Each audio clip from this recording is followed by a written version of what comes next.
O Flamengo acaba de ser atingido por uma oferta internacional avassaladora que pode colocar um campeão do mundo dentro do ninho do urubu ainda em janeiro. Enquanto os bastidores fervem com essa movimentação de mestre, uma saída inesperada de um craque uruguaio levanta dúvidas sobre o que realmente está sendo planejado para a nossa defesa. E o desfecho dessa história vai te deixar impactado.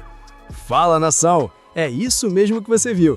Dybala oferecido e a confissão de Vinha. Se você é Flamengo e quer a verdade que ninguém te conta, tá no lugar certo. Já se inscreve agora porque o que está acontecendo nos bastidores é estratégico. Hoje você vai descobrir o que realmente aconteceu na reunião sobre Dybala no Flamengo, o detalhe enigmático que explica a saída de Matias Vinha para o River Plate e fechamos com a escalação oficial para a estreia do mais querido hoje no Carioca. Cronometrei até 5 minutos para cada notícia, então esmaga o like e vem comigo. O mercado de transferências no continente acaba de ganhar um capítulo de honestidade brutal que mexe diretamente com as estruturas do ninho do urubu. Conforme apurado com precisão cirúrgica pela ESPN da Argentina e repercutido em tempo real pelos bastidores do GE, o lateral Matias Vinha decidiu quebrar o silêncio e abrir o jogo sobre o que realmente aconteceu nos corredores do Flamengo antes de sua saída para o River Plate. A atenção aqui não é apenas sobre a transferência em si, mas sobre a revelação de um cenário de competitividade tão feroz dentro do elenco que acabou por ejetar um jogador de Copa do Mundo. O pilar de veracidade dessa história surge agora, e eu faço questão de ler para você o que o próprio jogador confessou.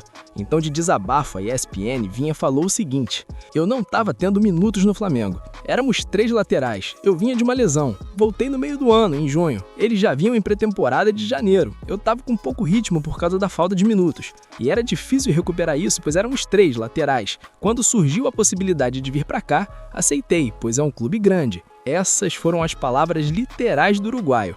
O Vinha admitiu de forma incrível que a estrutura do Flamengo hoje é tão monumental que não permite erros ou tempo para recuperação lenta. Ele confessou que a disputa com Alex Sandro e Ayrton Lucas era uma barreira que ele, naquele momento, não conseguia derrubar. O impacto disso no Império é imediato e gera um debate estratégico de mestre. Por um lado, o Flamengo mostra que seu nível de exigência é tão incrível que nem mesmo um titular da seleção uruguaia tem lugar garantido se não estiver no auge.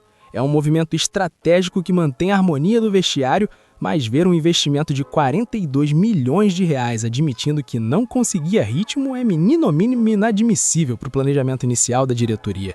Na análise técnica e no scout, fica claro que o estilo de jogo do mais querido hoje não espera por ninguém. O Vinha é um lateral de imposição física, mas a lesão vergonhosa no joelho o deixou 10 meses fora de combate. Comparado a ídolos monumentais do passado, ele não teve a resiliência tática para se adaptar como o terceiro homem dessa disputa. O Alex Sandro trouxe a experiência europeia e o Ayrton Lucas a explosão que o time precisava, deixando o uruguaio em um isolamento técnico que ele mesmo reconheceu ser insustentável. Mas agora eu paro tudo para te confrontar, nação. Você aceitaria que o Flamengo segurasse o Vinha no elenco apenas por nome, mesmo com ele confessando que não tinha ritmo para disputar a vaga? O que você acha dessa postura dele de admitir a derrota para a concorrência e pedir para sair? Me fala aí sua opinião nos comentários, eu quero saber se ele foi sincero ou se faltou raça para lutar pelo manto. O pote de ouro dessa transação revela a astúcia financeira da nossa diretoria. O River Plate está pagando agora $500 mil pelo empréstimo, mas a revelação bombástica é a cláusula de compra obrigatória. Se o Vinha jogar 50% das partidas na Argentina, o Flamengo recebe mais $5 milhões, totalizando quase R$30 milhões. É o Flamengo sendo estratégico até na hora de se despedir de um craque, garantindo que o prejuízo monumental da lesão seja mitigado por uma venda futura quase certa. Enquanto o uruguaio busca seu espaço no Monumental de Nunes, a vaga deixada no orçamento do Ninho já começa a atrair olhares ainda mais ambiciosos. A economia feita com a saída do Vinha pode ser a chave enigmática para destravar uma negociação que vem diretamente da Itália e que pode colocar um dos maiores atacantes do mundo para vestir as nossas cores ainda nessa janela. O mercado mundial de transferências entrou em estado de choque e o epicentro dessa explosão é o ninho do urubu. Segundo informações exclusivas trazidas pelo jornalista internacional Ekrem Konur e que já repercutem nos bastidores mais influentes da Europa, o Flamengo acaba de ser alvo de uma proposta arrebatadora vinda diretamente da capital italiana. A Roma, em um movimento estratégico de mercado, ofereceu formalmente ao rubro-negro a contratação de Paulo Dybala. É um cenário enigmático, pois estamos falando de um dos maiores nomes do futebol mundial sendo colocado na mesa do melhor da América de forma direta. O mistério aqui não é se o jogador tem qualidade, mas por que a Roma tem tanta pressa em negociar sua maior estrela justamente agora, em janeiro? E quais seriam as condições reais para esse movimento monumental acontecer? O impacto desse possível desembarque no Império Rubro-Negro seria algo jamais visto na história do futebol sul-americano. Trazer um campeão do mundo em plena atividade não é apenas uma contratação, é um movimento estratégico de mestre para consolidar nossa supremacia absoluta no continente. No vestiário, a chegada de um nome como o de Dybala elevaria o sarrafo de uma forma incrível, colocando o Flamengo em um patamar de marketing e técnica que rivaliza diretamente com os gigantes europeus. Por outro lado, a diretoria precisa agir com uma cautela estratégica, pois um erro na engenharia financeira de um negócio desse porte seria inadmissível.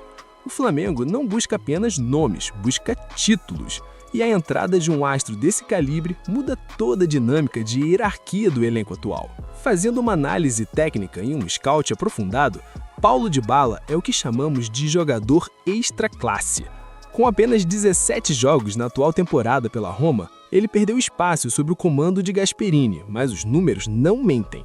Sua capacidade de finalização, visão de jogo e refinamento técnico são monumentais.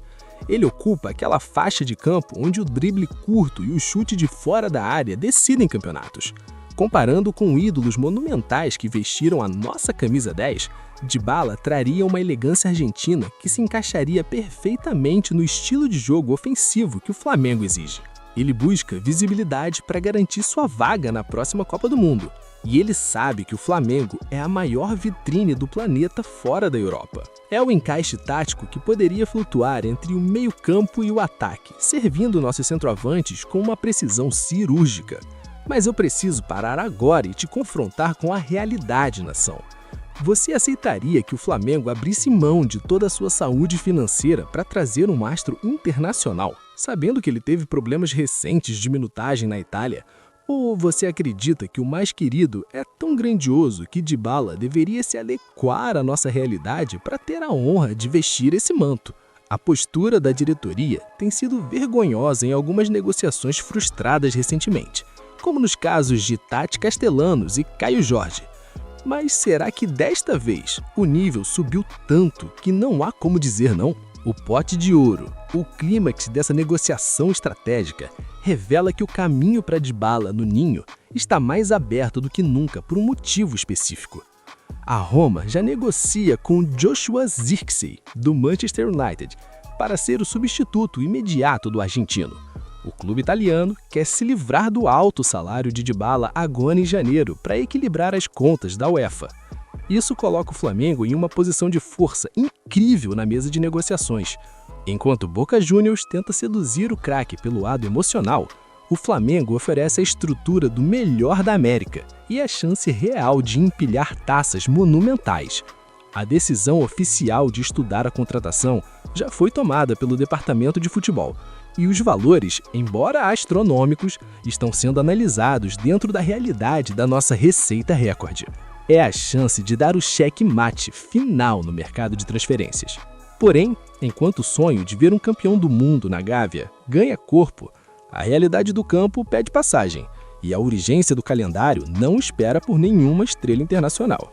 Enquanto os dirigentes trocam e-mails com a Itália, o futuro imediato do Flamengo será decidido por garotos que têm a responsabilidade monumental de honrar o manto sagrado já nas próximas horas, em uma estreia que esconde uma escalação totalmente inédita e perigosa para quem não conhece a força da nossa base. E se você acha que as movimentações milionárias na Europa são o único foco da diretoria, o que está por trás deste próximo movimento estratégico no solo sagrado do Rio de Janeiro é um divisor de águas para a nossa temporada. Enquanto o mundo discute nomes como Dybala, o Flamengo entra em campo hoje, domingo, dia 11 de janeiro, para dar início ao seu projeto de supremacia em 2026. Segundo informações apuradas pelo GE e confirmadas pelos bastidores do Ninho, o mais querido faz sua estreia no Campeonato Carioca em uma situação enigmática. Um jogo da 5ª rodada que foi antecipado por conta da nossa preparação monumental para a Supercopa do Brasil. A atenção aqui não está nos nomes consagrados,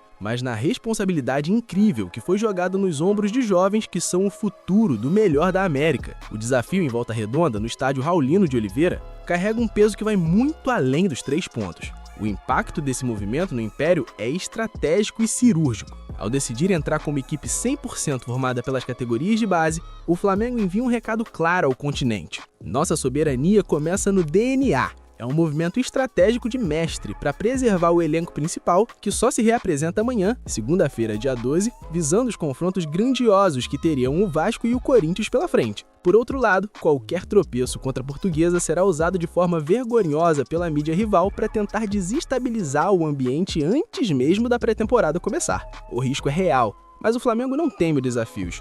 O Flamengo os esmaga com a força da sua estrutura inadmissível de ser superada por qualquer clube do Brasil.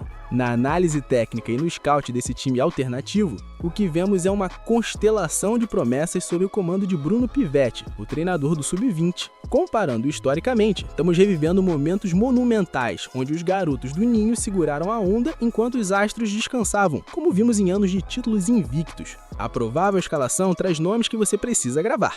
Léo Nanete no gol, uma linha defensiva com Daniel Salles, João Vitor, Iago e Johnny. No meio, o combate fica com Pablo Lúcio, Bruno Xavier e Guilherme, enquanto o ataque tem a missão incrível de balançar as redes com Joshua, Douglas Telles e Wallace Ian. É um time veloz, agressivo e que joga com fome de quem sabe que o mundo tá olhando. O único desfalque vergonhoso por lesão é o jovem Ryan Roberto, mas o restante do grupo tá pronto para honrar o manto sagrado. Mas eu te provoco agora, nação. Você aceitaria que o Flamengo jogasse o Carioca com os titulares logo de cara, arriscando lesões desnecessárias antes da final contra o Corinthians? Ou você confia plenamente que a nossa base é capaz de patrolar qualquer time de menor investimento com a autoridade que só o melhor da América possui? Essa gestão de elenco é o que nos diferencia dos amadores que tentam nos alcançar. O pote de ouro, a revelação final sobre o planejamento desta estreia, é um motivo real dessa antecipação. O Flamengo exigiu que este jogo ocorra agora para que a partir de amanhã o foco seja 100% no clássico contra o Vasco no dia 21 e na decisão da Supercopa no dia 1º de fevereiro. A decisão oficial é usar o Raulino de Oliveira como um laboratório de pressão. A revelação bombástica é que Felipe Luiz estará de olho em cada minuto desta partida. E 2 nomes desse time alternativo já estão pré-selecionados para integrar o grupo principal na viagem de pré-temporada. O desfecho dessa história começa às 16 horas, com transmissão da Globo e Premiere. E o que veremos em campo será a prova de que o Império Rubro-Negro está blindado em todas as frentes. Muitos me perguntaram, e a verdade é uma só. Sobre a possível vinda de Dybala, o Flamengo não está apenas olhando.